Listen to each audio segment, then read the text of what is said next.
নমস্কার, আমি প্রবুদ্ধ। আমি পারমিতা। আর আমরা ওয়াইল্ড আনলিমিটেড আনতে চলেছি এক নতুন ভ্রমণের গল্প।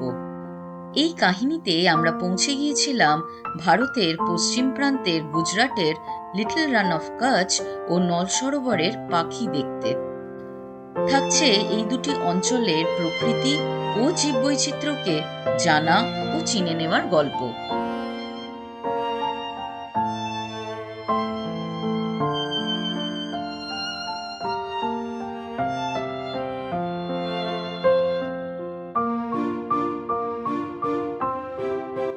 সঙ্গে থাকবে আমরা কোথায় ছিলাম এবং এখানকার প্রকৃতি গাইডদের ঠিকানা ও ফোন নাম্বার আমি ডেসক্রিপশন বক্স আর স্ক্রিনে দিয়ে দেবো।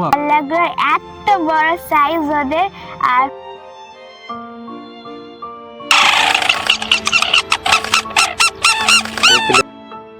আসুন শুরু করা যাক এই সিরিজের প্রথম পর্ব।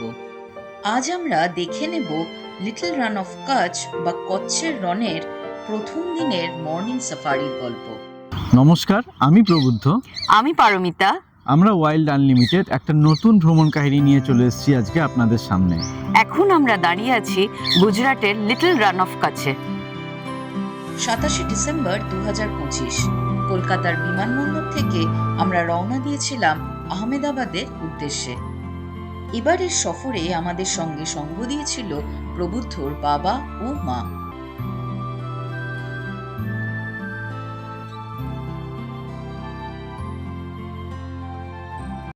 আমরা আহমেদাবাদ পৌঁছে গেছি, গাড়ি ভাড়া করেছি। এখান থেকে আমরা এলআরকের দিকে যাব, মাঝখানে একটু লাঞ্চ করে নেবো। এখন প্রায় 4:30 বাজে, স্টিল লাঞ্চ করা হয়নি আমাদের।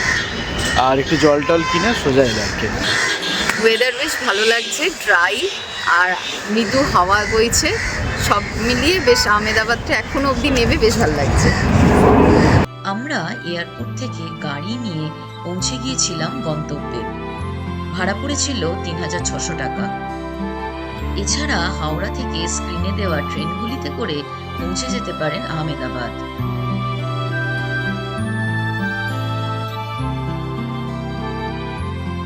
আমরা এইমাত্র এসে পৌঁছলাম। এইটা আমাদের যে থাকার জায়গা, সেটার নাম হচ্ছে ডেজার্ট ডেন। তো এখন বাজে রাত 10:45। আসুন আমাদের যে রুমটা দিয়েছে সেটা একবার দেখে নিই কীরকম। এই হচ্ছে আমাদের রুম।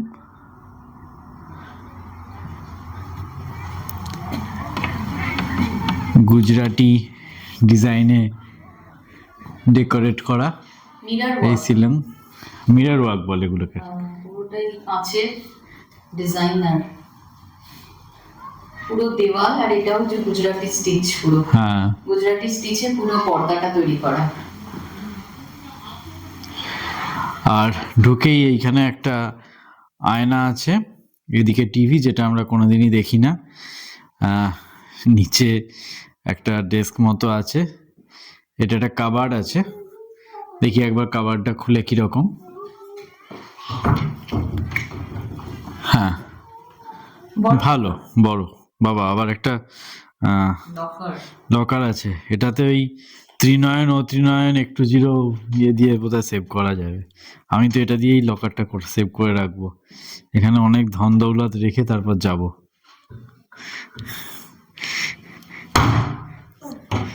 আচ্ছা, এইখানে চায়ের কেটলি, জল। সকালবেলা উঠে সাফারিতে যাওয়ার আগে এখান থেকেই চা তৈরি করে নেবো নিজেরা। ওরা 7:30টার আগে চা দেবে না বলছিল। আচ্ছা, এই হচ্ছে বেড। এই তুতু বসে আছে।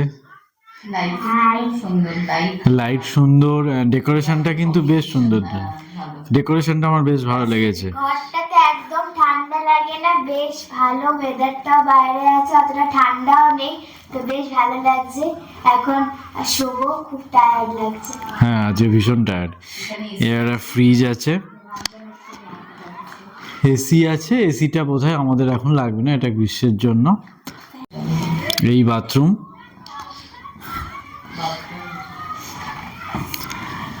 বেসিন আছে সামনেই, আয়না, কমোড, আর এইখানে বাথটব আছে। স্নানটা বাথটবেই করতে হবে, কিছু মানে চাইলে অন্য কোনো জায়গায় করা যাবে না। তবে বাথরুমটা বলতেই হবে মানে ঘরের তুলনায় সাইজে একটু ছোট। হ্যাঁ, গিজার আছে। যেটা বাইরে ও, গিজারটা সেন্ট্রালি অপারেটেড। ওকে, তো আজকে রাত্রের মতো এই অবধি। শুভরাত্রি। কাল সকালবেলা আবার সাফারিতে বেরোবার সময় দেখা হবে।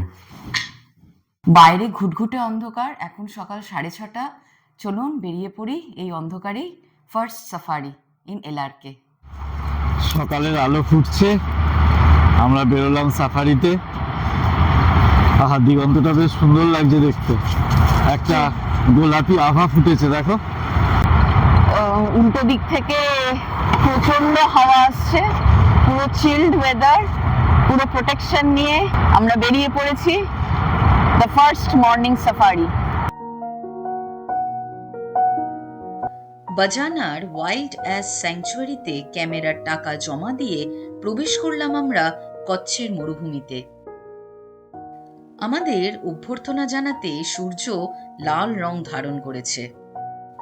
জীববৈচিত্র্যের মধ্যে সম্পূর্ণ ঢুকে যাওয়ার আগে জেনে নিই এখানকার ইতিহাস ও ভূগোল। কচ্ছ শব্দের গুজরাটি অর্থ মার্শিল্যান্ড এবং রান শব্দের অর্থ হল মরুভূমি। এখন যেটা কচ্ছের উপত্যকা, আগে সিন্ধু নদের মোহনাবর্তী এই অঞ্চলটি ছিল আরব সাগরের তলায়। দীর্ঘ সময় ধরে ভৌগোলিক পরিবর্তন হতে হতে এটি একটি বিচ্ছিন্ন হ্রদে পরিণত হয়।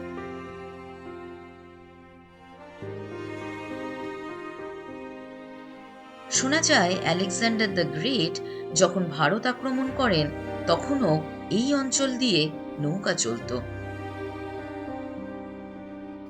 বর্ষায় আরব সাগরের জল প্রবেশ করে এই অঞ্চলে, আর সেই জল ইভ্যাপোরেট করে গেলে পড়ে থাকে লবণ।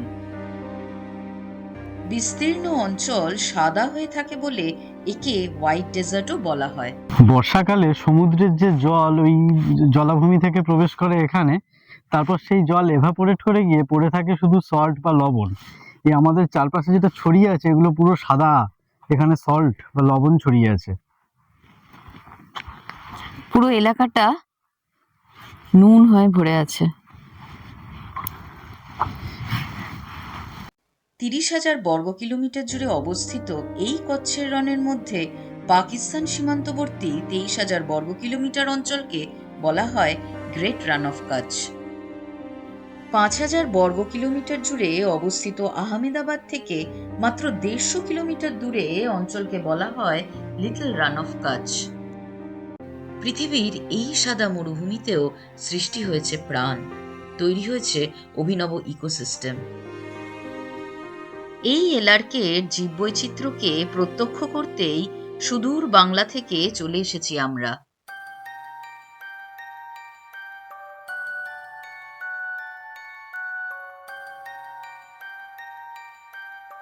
আমাদের গাইড ইকবাল দেখালো বন দপ্তরের তৈরি করা একটি পাহাড়ের চূড়ায় বসে আছে একটি স্টেপ ঈগল।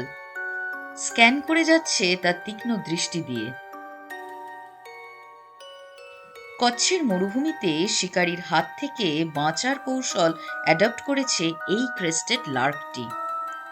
লক্ষ্য করে দেখুন মাটির রঙের সাথে কিভাবে মিশে আছে পৃথিবীর এই ছোট্ট সদস্যটি, যাতে উপর থেকে উড়ে যাওয়া শিকারীর পাখির দল তাকে ঠাউর করতে না পারে। এই ক্যামোফ্লেজ করার ক্ষমতাই তাকে পৃথিবীতে টিকিয়ে রেখেছে। এবারে চলার পথে আমাদের বাঁদিকে এসে পড়ল কমন ক্রেন বা ইউরেশিয়ান ক্রেন।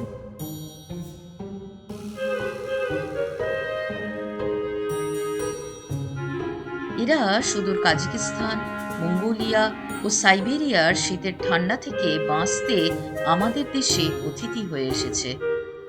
তবে যা বুঝলাম এলআরকেতে কমন ক্রেনের সংখ্যা নল সরোবরের চেয়ে অনেক কম। ওখানে আমরা প্রচুর সংখ্যায় পেয়েছিলাম। অবশ্যই চোখ রাখবেন আমাদের এই সম্পূর্ণ সিরিজটিতে।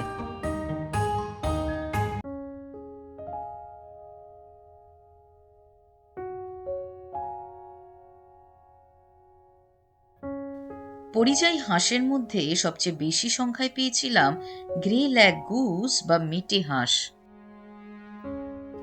ইউরোপ বা ওয়েস্টার্ন এশিয়ার ডোমেস্টিক হাঁসের জেনেটিক স্টাডি জানান দিচ্ছে আজ থেকে প্রায় ৩-৪ হাজার বছর আগে এই গ্রে ল্যাগ গুসকেই মাংস ও ডিমের জন্য ডোমেস্টিকেট করে গৃহপালিত হাঁসে পরিণত করা হয়।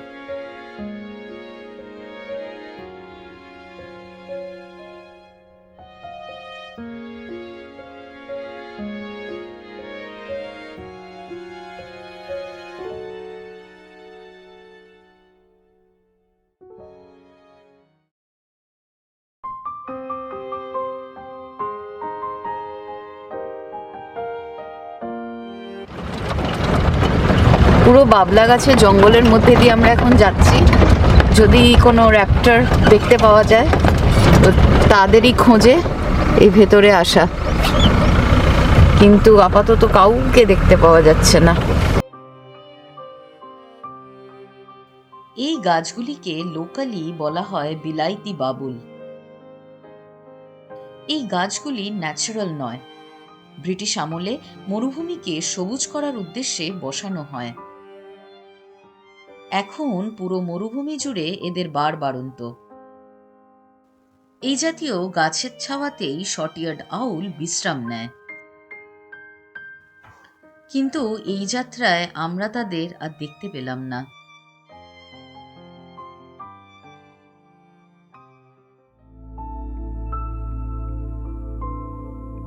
এবার দেখা হলো যাদের নামে এই অভয়ারণ্য, তাদের সাথে, অর্থাৎ ওয়াইল্ড অ্যাস। পৃথিবীতে গাধার মোট 6টি উপজাতি পাওয়া যায়। তার মধ্যে ইন্ডিয়ান ওয়াইল্ড অ্যাস বা খুর এদের মধ্যে একমাত্র ভারতীয় প্রজাতি। একসময় এরা বসবাস করত পশ্চিম ভারত থেকে শুরু করে দক্ষিণ পশ্চিম ইরানের বিস্তীর্ণ অঞ্চল পর্যন্ত।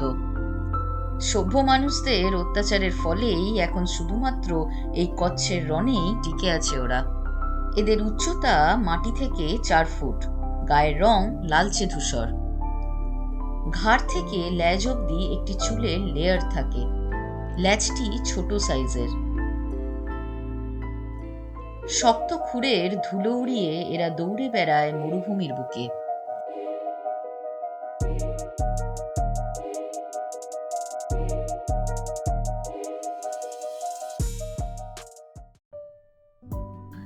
নদীর একটা চড়ায় ভিড় জমিয়েছে ব্ল্যাক হেডেড আইবিস, লিটল ও গ্রেট কর্মোরেন্ট এবং আমাদের এক লাইফার পাখি white stork.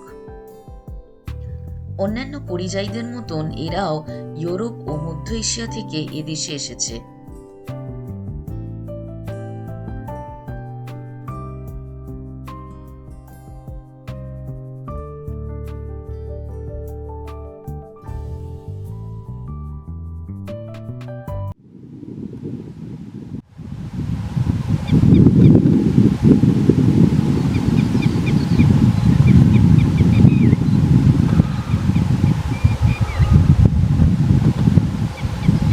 Painted stork or white stork in the same frame. আমিও ভিডিও তুলছি।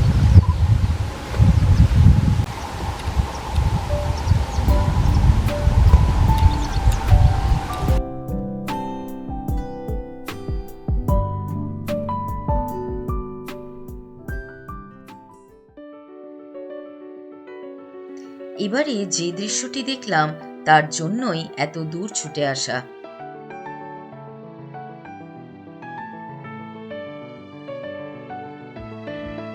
এই অপূর্ব সুন্দর পাখিগুলিকে দেখা আমাদের বরাবরই স্বপ্ন ছিল। এখানে গ্রেটার ও লেসার 2 ধরনের ফ্লেমিঙ্গোই ছিল, সঙ্গে ছিল প্রচুর খুন্তে হাঁস ও লাল ঠেঙির দল।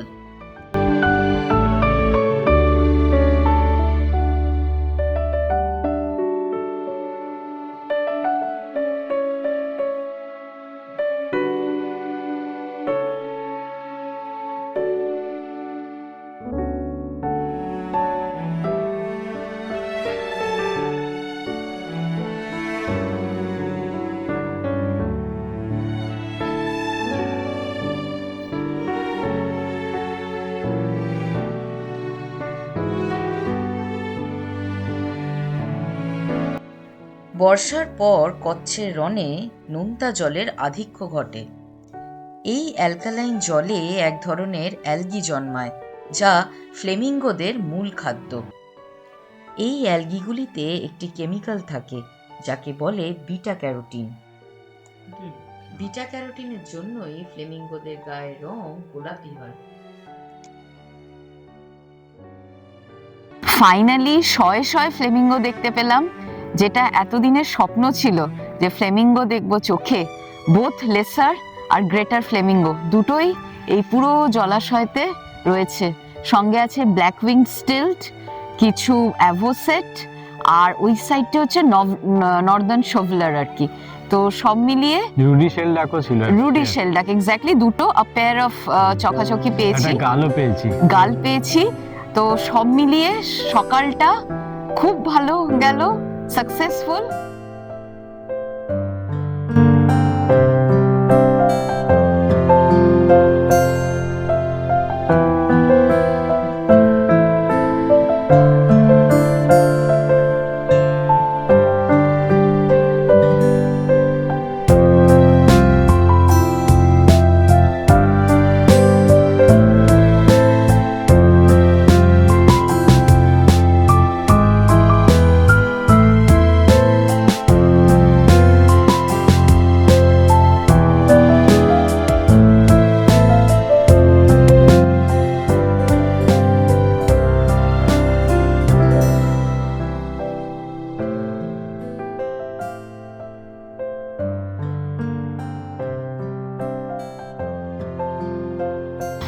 এই ভিডিওটি যদি ভালো লেগে থাকে তবে অবশ্যই লাইক ও সাবস্ক্রাইব করুন আমাদের চ্যানেল ওয়াইল্ড আনলিমিটেড।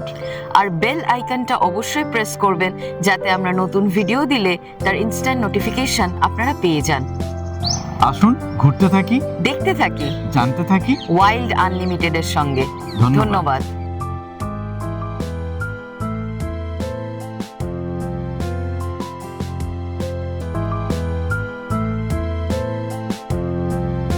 এখন ম্যাকুইন্স বাস্টার দেখলে